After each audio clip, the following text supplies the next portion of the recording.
and welcome to Hixxy Studio.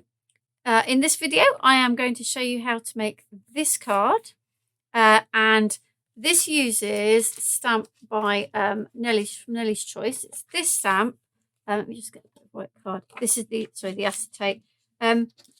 It's from the Idyllic Floral Scenes set, and it's called Snowy House because it is, if you look here on the acetate, you can see it is designed to look like you've got snow, and on the houses, on the cottage, and on the side here. But I decided to sort of try and use it in a different way. So we're not making it a winter scene, we're making it more of a summer scene.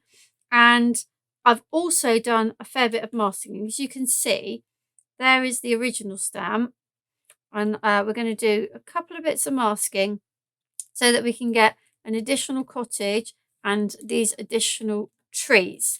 So I'm just going to grab some copy of paper just to sort of put underneath my stamp so that I'm not getting bits everywhere, because we're going to be sort of stamping off the page. That said, it would help if I got my little stamping platform. Not platform, it's just a bit of foam that is useful for me when I'm stamping. So if you have not done this type of stamping before, when I say masking, what I mean is this is masking paper. We've got some on the Hixxycrafts website, woodware. It's called Mask It, and they come in A4 sheets. This is just where I've done some and cut it down. There's like this bit on the top here. This is the bit you stamp on. It's like a papery part, and then you get the kind of acetate. The acetate is just the carrier sheet. It's just what you use to hold it, and it's this bit that becomes the mask. So as you can see here, I've stamped the image on, and then these are the two masks that I've used to do all my prep, so they are quite well used. So you can see the images don't look anything like that because they've been stamped and over stamped. So what I've done is I've gone round and I've cut out around the image, and what happens is this comes off like so, and this is sticky. I mean, it won't be sticky forever and ever and ever and ever, but it will last a fair while for you to, so it's worth keeping them with your stamp. If you've made a mask for a stamp, you should just keep it with it. So let's have a look at what we're going to do. So I had that piece of card, didn't I? There we go. There's my piece of white stamping card, and I have this is the stamp. So it's it says on the packet it's 17.5 centimeters by 5 centimeters. It's the right length for a slimline. It is a little bit sort of on the thin side for a slimline, although the way I've done it, it's gone more than a slimline. So let's have a look at what we're going to do. The first thing you need to do when you're doing masking is whatever you want at the front, you stamp first. So you're kind of stamping from the front backwards rather than stamping from the back forwards. So everything you want to see in the front, you stamped to begin with. So we're going to stamp the whole thing, and then we're going to mask all of that off and start adding on our other bits. Okay, so I'm using versafine Claire. This is Nocturne. It's a really nice black. Versafine will give you a really nice crisp image, providing you're not heavy-handed with the ink like I am, or heavy-handed with pushing down on the stamp. Now I am choosing not to use a stamping press because trying to do this whole sort of masking performance, palaver if you like to call it, it just is too much of a faff in a stamping press, so I find it easier to do this. So we are going to cut this piece of card down, but I am going to start further sort of down rather than in the middle, because we're going to build upwards from this image. So this is our first image. Oh, I might have slipped there already. Felt it go. We'll see. We'll keep going. Giving it a good press. I'm always ultra cautious when I haven't used a stamping press because I can't go back in. Excellent. So there's our first impression. And that's what you see with our front cottage, these trees and these trees here. That's the start of our image.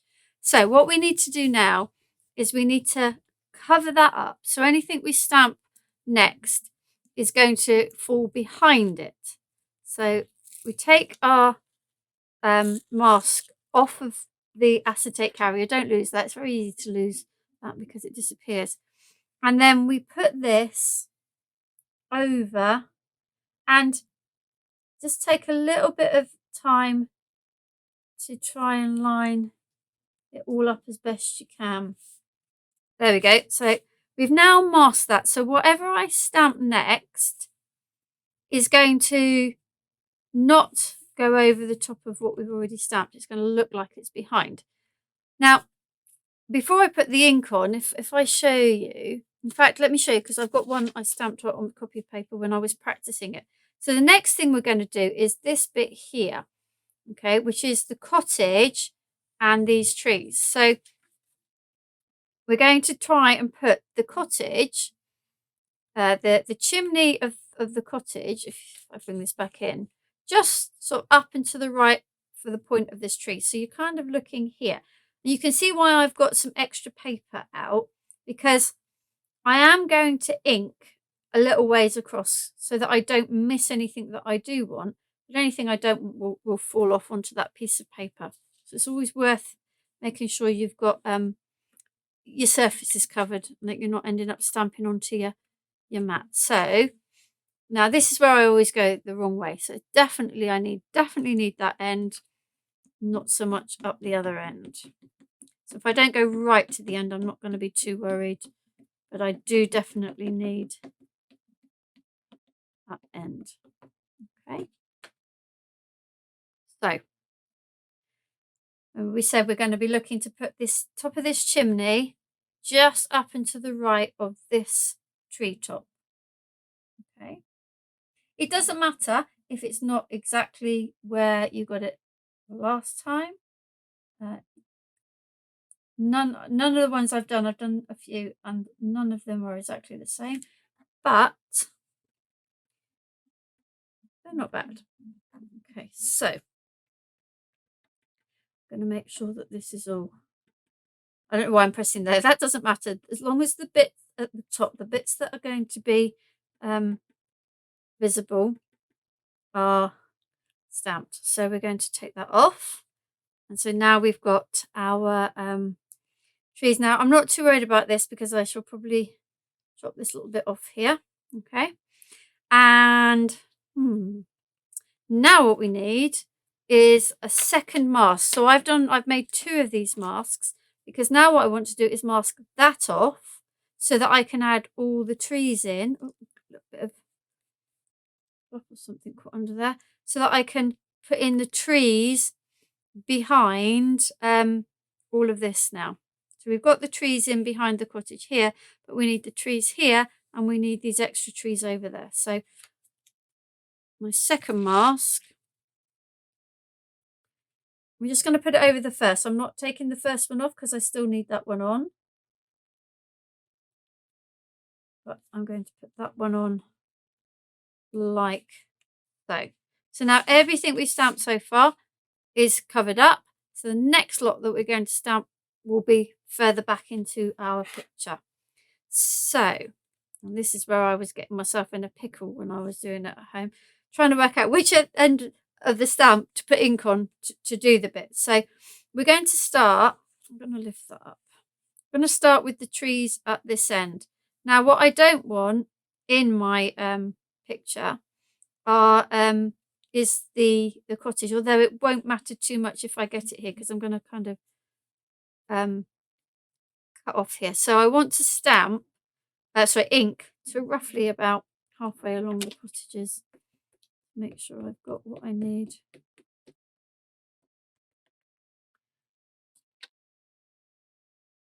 Right, just make sure that's back on. Okay. So what I'm doing now is putting these trees in behind this second cottage. So I'm going to go in roughly about there. Do I want it a little bit higher than that? There we go. And again, you can see why I've got that extra bit of paper. Takes off all the anything that I've already got ink on. Let's just get rid of it there. Okay, so now we have some trees in behind the cottage here. And now we're going to go and put some trees in this side using this. Okay, so we're going to pretty much use this part here above this part here. So we need to ink that side now. And let's see. We've got those quite high. I've done those a little bit higher than I did on the original one. Kind of go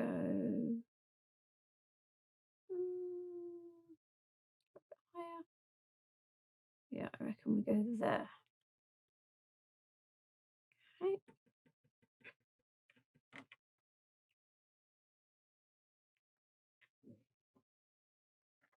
sure we've got all of that. Okay, so now we've got our trees in there, and I'm not worried about this because that will end up being covered up. It's not a problem. If you are worried, you could put a piece of copier paper there so that it kind of forms a bit of a bridge. Now I've still got a bit of ink on my stamp, so just before I put that down, I'm just going to stamp that off onto my copier paper and then put that to one side. Okay, right, so let's remove my masks. Now, there we go. I was going to say I've lost one of the things. So this is the first one. You can see our cottage this end with some trees behind. I think the acetate's the other way around. Put this back on the acetate. And then I can go away with the stamp. See, it doesn't matter how many times you stamp over this. That's completely irrelevant. It's doing its job by just not allowing you to stamp underneath. And I can see I've got some ink on there. Oh, how annoying. Never mind. Never mind. Right, so, and then here, take away that one. And now you can see I've got my scene. I've got my cottage here. I've got the second cottage, and there's trees all around. I will just grab the frame that I've cut to just show you that it doesn't matter that I've kind of over stamped either end, because that will kind of disappear. So as you can see on here, I've got this frame. I've already got my frame cut. If I just grab that out, you can see what we'll see is this bit in here. It doesn't matter that I've got these extra little bits here. That will be cut off. We won't see those. We'll just see that view there. So we've got this lovely bigger scene from this, just this little stamp here. So rather than just having that, we've now got some depth to some more depth to our little scene. Now, put that away. And I'm going to paint a bit of this. I'm not going to paint all of it. Excuse me, I do have one already ready because there's only so much painting that you will want to watch. So now, again, I have used an awful lot of distress inks because I kind of use them like almost like a watercolor palette, because I like to, when I'm doing something like this, I like to blend. So I'm just kind of getting these inks out to show you the sort of combinations that I've used and what I've used them on. And I will do a little bit of actual, excuse me, I'm sorting them out, talking at the same time as I'm trying to sort them out. That's what I want. I'll show you the sort of what I used where. so that you can understand my thoughts behind it. So we've got pine needles, evergreen bough, and cracked pistachio, and they were the 3 I used for the trees. Now that's me. You could just probably get away, I say you could, anyone could, I could too. You could just get away with using just one colour and then layering it on. I just happen to like using more colours. Maybe next time I need to have a play at using different things. These 3, forest moss, russet wilderness, and mowed lawn, I used for the grassy area. Let me get this one in there. You can see I used for the grassy area. I used old paper. Where is it?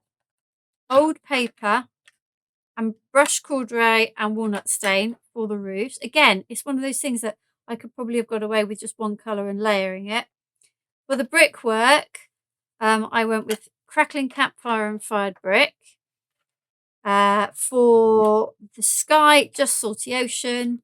I used scattered straw and frayed burlap for the path and hickory smoke for the little bits of brickwork. Now, like I say, that's an awful lot of colours. You may not have all those colours. You could just choose two kinds of green, a brown, a red, a blue, and you'd be done. I'm just ultra fussy when I come to start painting because I like having almost like a watercolor palette. So like I say, I'll paint a little bit of it to show you so how I did the trees, the grass, etc. But I'm not going to paint all of it as I have one already prepped. Okay, let's grab some water and my brush and let's get going. So let's start with the trees. So I have used cracked pistachio. And like I said, I'm not going to do loads, so I'm only going to put little bits of ink, otherwise I'm going to run out of room. Evergreen bough and pine needles. Okay, because I feel that they are they're the same kind of green, if that makes different tones, different shades, but they are the same kind of green. If I show you what I mean, if I put out mowed lawn, rustic wilderness, they are a completely different kind of green. But again, they go together tonally. And then forest moss I've just added in there as something completely different for the shading. So let's just do all the greens to begin with. Let's start with, turn it around this way so I've got the right ones. Let's start with the trees. Now, I don't have any embossing on here, so this is going to go straight over, but because it's distress ink and not distress oxide, then it's not going to sort of make the actual stamped image any sort of, it won't kind of like make it fuzzy, if you see what I mean, won't kind of sit on the top of it. Okay, let's just do this little group of trees here. So I started literally with and I must admit I'm hypercritical of my own work. I think everybody is of your own work. And I look at the original one, and I think I should have done the trees darker. But, you know, it is what it is. So I've done a base. I always do a light base. I even do this with alcohol markers. I always put a light base on, and then I start going to the dark. In fact, I'm going to go right into the dark. And I'm going to start with the darkest, and I'm going to put it like here. So this tree here is behind this one. So what this is doing, this is the pine needles. That's providing a shadow to show that this tree is further forward. And the same here. This tree, it's really dark there. This tree is behind these two trees. And then this one is behind there. So by adding in that bit of shading, you're giving your work a little bit of depth. And then I go back to the mid-tone and then start to add in some, you know, you can be as fussy as you want. I wasn't particularly fussy when I did the main one, which is, and it looks like I'm going that way again. but you can add in a little bit more colour. You could, I'm going to go back in and add some more into that shadow just to really define it from the one in front. Okay, and then add a little bit more combination, I think, on the front. These trees are really, really nice to paint. You can go in and do individual bits if you want, or you can just sort of, like I'm doing, almost just washing over them. So that's how I did the trees. Okay, I'm not going to do all the trees. There's a lot of trees. I'm not going to do all of them. Now, when you're watercolouring, it's always a good idea to, if you've got a wet area, avoid that with your next colour. So just bear with me. I need a piece of kitchen roll.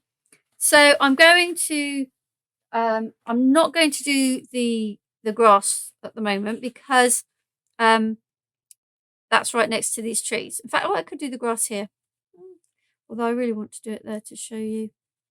Oh, I'm just fussing. I am just fussing. I am going to do the roofs, I think. So let's grab these three colours. Again, I've gone for, this is old paper. This is brush corduroy. I was kind of going for a thatched cottage sort of look. I'm not really sure whether I achieved it, but you know, I quite like it. So again, the old paper, I'm going to do these ones here. The old paper is my base coat. So that's what I'm putting on first. Now, with any painting, when you've got the direction of something, so this is a roof and it goes this way, wherever you can, you should make your brush strokes go in the same direction as the thing. It's quite subtle, but actually it does make a difference. Particularly, well, I say particularly, even more so when you're using things like colouring pencils or acrylic, something where there's a sort of a thicker, more defined thing. If you've got the strokes going the same way as the actual object, it really, really does make a difference. Now, while that is still wet, I'm going to start adding in some of the brown. Now, you can see it's wet because it's already starting to kind of like wick out into the... Now, I'm leaving the top lighter. There's a bit of like a highlight where the sun might be on it. And again on this one, so I'm coming down. Now, whereas I say whereas I've done another video where I have used this as a snowy scene, and it's this darker area kind of indicates where there is no snow on it, but actually it works out really well when you're using them like this, because it shows you where to put a shadow around, where, a bit like I did with the trees just now. So I'm going to take in the darker brown. This is, what did I use? Walnut stain. I'm just going to get my water on there. And to kind of show that this is behind, this needs to be darker. Now I do need more of this one in. Just blend that out. Again, I am trying to keep my brush strokes going down the direction of the roof, but now that roof is looking like it's behind because this is much darker than this. It's looking like it's behind. And the same here. If we get some of the dark on here, probably do with a finer brush or a little bit more water, but if we get some of the brown on here, where that area is darker, a bit more there. And then a little bit of the brush corduroy and sort of blend that out up to that kind of lighter bit at the top. It's looking like that roof is behind this one. Okay, and again, I'm using I say again, I haven't done it yet.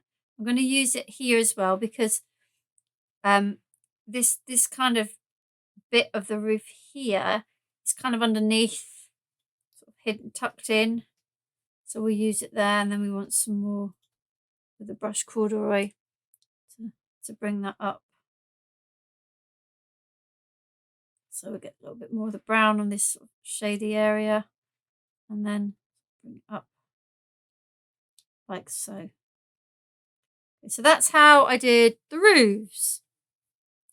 So this is pretty much dry now. So we'll go back and we'll do the how I did the grass, and we'll do this part of the grass here. So I started with I think I started with rustic wilderness actually, because it's a slightly more muted than the mowed lawn, and as I've said several times already, I like to go over with a light tone and do a wash over the top, and then start adding in the rest on the top. And because this is wet, this will now kind of just start to wick into it. This adds in sort of brighter thing to it. And where there are kind of these marks, now this is supposed to be snow, remember, but you know, we're doing it green, we're making it into a lawn. This bit here I'm making darker, a bit right up by the thing. Now I then use the forest moss to create the shadows. So to create like a shadow, you can see it's like under the trees, so the trees are casting this little bit of a shadow out here. Now, like I said, you don't need to necessarily do this. I just like faffing when I start painting with a watercolor medium, but you could get away with just using 2 or even just 1 of the green. So that's how I did the grass and the bits under the trees. So let's now go back to the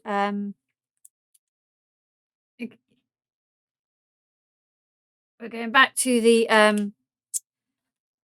cottage. That's what I'm looking for. So I've got 2 colours here.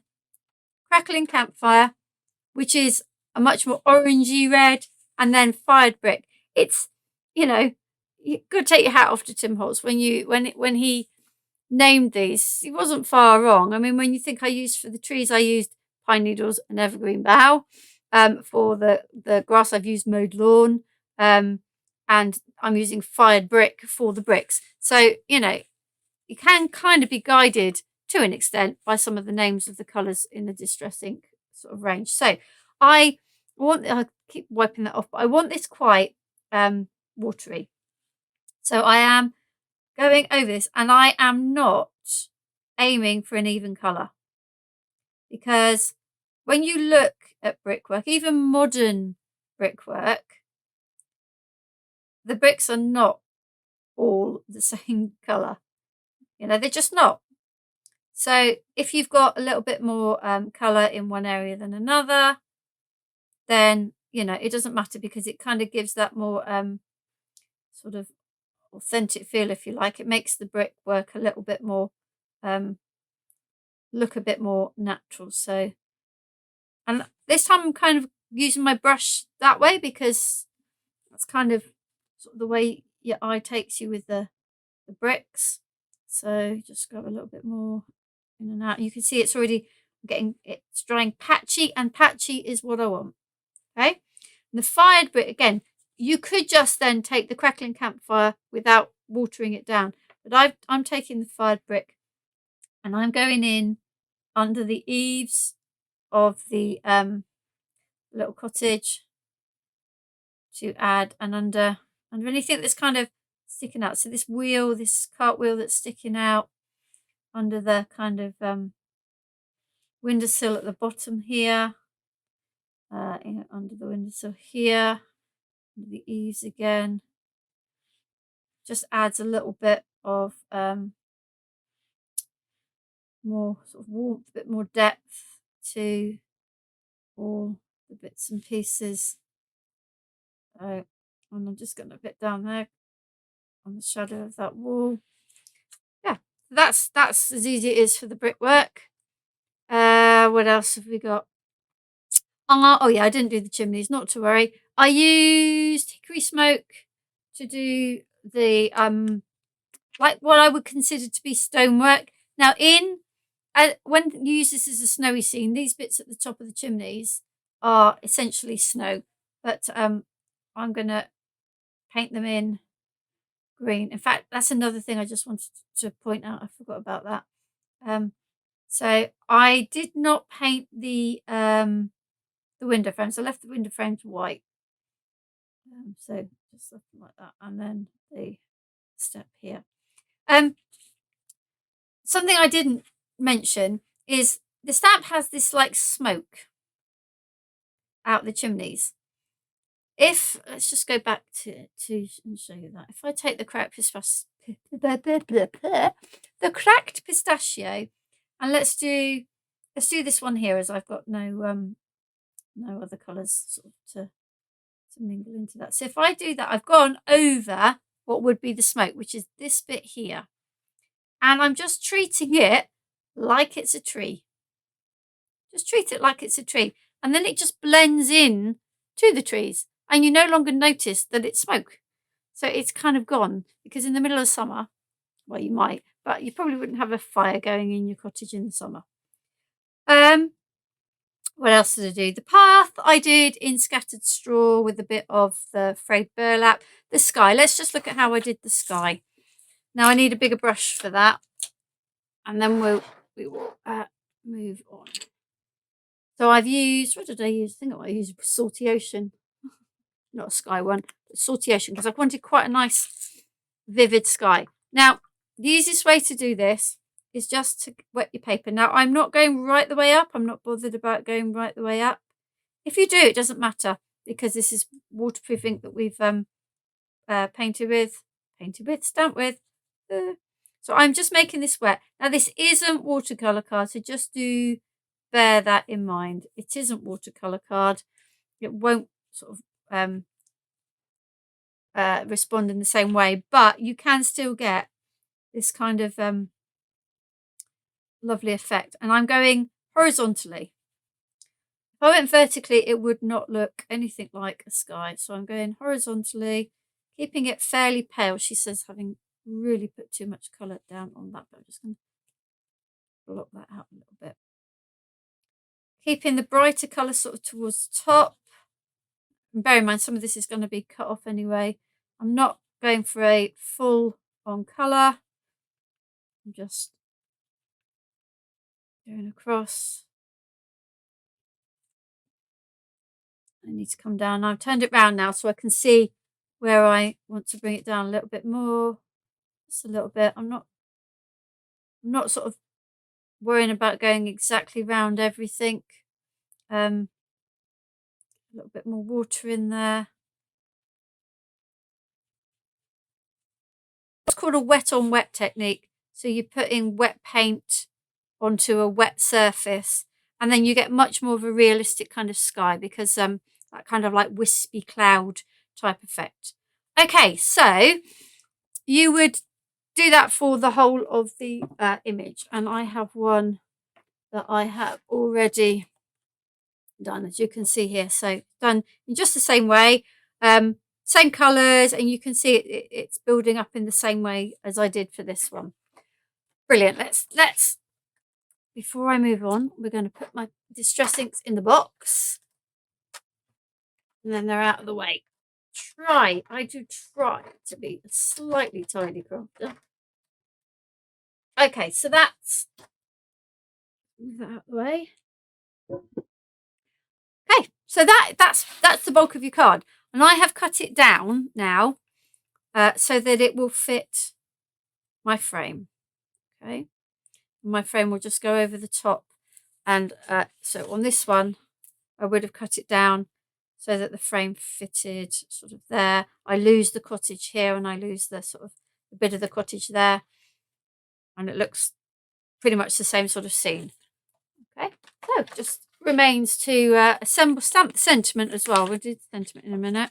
Let's just assemble the rest. Some glue. here we go. Right, now card size. This is not a standard card size because I faffed around and, you know, because you've increased the size. So it is the width of a piece of A4 by 10 inch and then scored in half. So this is the width of A4 by 5 inch. It's, you know, you get your standard card sizes like 5x7 or, you know, 6x6, but this is not a standard card size. So it's one that you might want to make your own envelope for or make a box for. But I think it would be worth it. And you've gone to all this effort with the masking and the painting. So I'm just literally picking, using the card to kind of pick out some of the tones that I want from the card itself. So I've kind of taken this, this is from Centura Pearl Metallics. I think it's the golds as opposed to the metals, if that makes sense. There's 2 packs of the metallics. One is metals and one is golds, and I think precious golds, I think this is. So I've kind of gone with this to sort of try and pick up some of the tones from the roofs to make the cottages stand out. When you choose your mats and layers, the colours you choose do focus the eye on certain parts of the image. So if I went for a green, the eye would focus more on the trees or the grass. So choose what you want the focus to be on.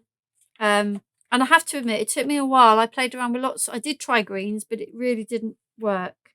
So, let's put that over there where I won't lose it. Yeah, so play around with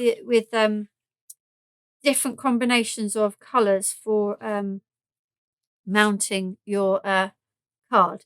Now, as you can see, I cut this by hand. I decided what size the image was going to be once I'd stamped and played. You can see I had that piece of copy paper earlier. I played around with this for quite a while before I came up with the composition. So don't be frightened to do it on copy paper just to sort out the composition that you want before you commit it to your card. Okay, so stick this on. So there you go. I also tried different colours around it, and I felt in the end it did need this completely white border. Yeah, so this then sticks onto another piece of the metallic pearl, center of pearl, like so. And got to tell where I've not put the glue. Glue there, right, and then make sure we get this up the right way. Oh, that's the way, and then stick that at a little angle. Oh, that bit doesn't want to stick. We'll put some glue here. And this is going to stick kind of right there. I quite like putting images, not all the time, but I quite like putting images on an angle. Then it gives you somewhere to put your sentiment and also to put an embellishment. For me, that's always a bow. I do like my bows. Something about a nice bow. Just to finish it off. Bows and flat back pearls are my go-to embellishments. Right, so we need our sentiment, and we are using, if I can grab the pack, Julie Hickey's Everyday Sentiments, and I'm using it a lot at the moment because it's got everything you need, pretty much. I mean, happy Mother's Day, happy Father's Day. It's not just happy birthday and thank you. You've got quite a lot thinking of you. You're amazing. Yeah, lots of different things. So we use thank you. So I need to find a little block that my thank you will sit on. Let's go with this one. And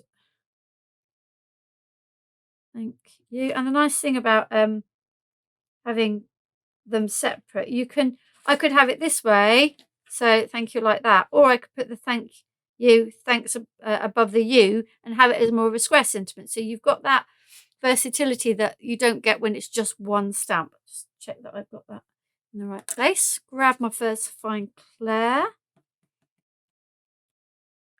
and we're going to just stamp that sentiment. So there we go. Lovely font, lovely and clear with that ink as well. I think I smudged it a little bit. And then we glue this to lots of layers in the same colours as we've done on our card. Let's move that out of the way.